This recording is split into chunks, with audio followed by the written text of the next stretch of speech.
Hi, everyone. So I'm Courtney McCluney. I'm a postdoctoral fellow at the University of Virginia Darden School of Business, and I'm going to present a snapshot of my dissertation research that I'm co-authoring with Mirella Hernandez, who's also at Darden. And I started this study with trying to understand how individuals from marginalized groups not only participate in organizations that are marginalizing, but actually use their agency to shape those organizations so that it's less marginalizing for themselves and others. And when I think about marginalization, it's more than just a representation story. In a matter of fact, I studied Black clergywomen because Black women are the most represented churchgoers in the US, yet they are the least represented in the pulpit. So it's an institutional paradox regarding representation in an organization, but visibility in a leadership role. And instead, I think about marginalization from a more sociological standpoint where people's voices, ideas, experiences, and identities are actually decentralized, and they have less agency and responsibility in shaping the institutions that they're part of, and are instead suffered from whatever's left over, from whatever the dominant groups create.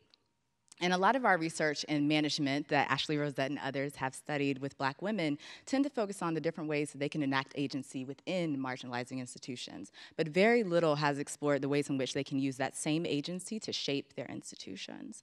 And as Lumumba pointed out, the Black church is actually a space not that all Black people go to and don't tell others, but it's a cultural part of our identity and a space in which Blacks historically have used to create this countercultural narrative of what it means to be Black, something that is way more empowering and less defined by whites in society. So for this study, I did an inductive qualitative analysis of approximately 30 Black clergywomen across the US. These were all in-person interviews, and I used an interpretive phenomenological analysis, or IPA, in order to analyze their data and figure out how is it that they're experiencing leadership in these roles, thinking about marginality, and then using their agency to shape their institutions. And I found this really nice process model that I'll try to walk through really quickly.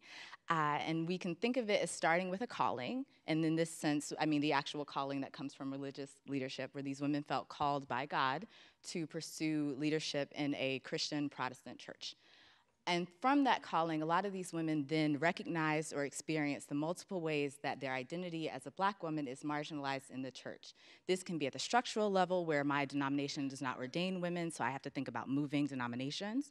It could also occur at the social level, where a lot of our norms in the church tend to normalize heteronormative male leaders. We refer to pastors' wives as first ladies, but we don't have a name to describe women's husbands, or even think about a woman who could be single and also a pastor. This also occurs at the intra-individual level, where a lot of these women have internalized their own beliefs of what clergy looks like. And so they grapple with their own calling throughout seminary as opposed to networking and figuring out jobs and next steps. So upon being called and recognizing that marginalization exists at these different levels, these women had to make a choice, and it's how do I make sense of this marginalization because I want to continue participation in this institution. And I noticed 3 sense-making pathways that these women engaged in to understand what to do with this marginalization. One is to think that I was born as a Black woman, and that is my burden in life, my cross to bear, and I'm going to accept that and pursue my calling regardless of who wants to work with me and just, cut people off. This tended to occur among women who inherited their churches from their fathers who didn't have sons. Another framework or another sense-making pathway was I'm going to bloom where I'm planted even if the soil is toxic. These tended to be women who identified as marginalized on multiple levels. They identified as queer, but still saw their identity as justified and calling by God. So they tended to start their own churches and think that most places that I enter will be toxic. So rather than worry about the organization, I just need to worry about myself. And this final pathway, which emerged as something that enabled them to give meaning to their followers and actually enact institutional change, is called the embodied marginality pathway. And this sense-making pathway is ways in which Black women realize that marginalization doesn't just exist out there or in my cognition, but it's actually something that I can embody and use that marginalization to develop power and enact change. For example, some of the Black women were pregnant while preaching, and they described the different ways that their pregnant body reminded people that they had had sex, and clergy aren't supposed to have sex, oh my God, because most clergy are men, and you don't see signs of them having sex, right?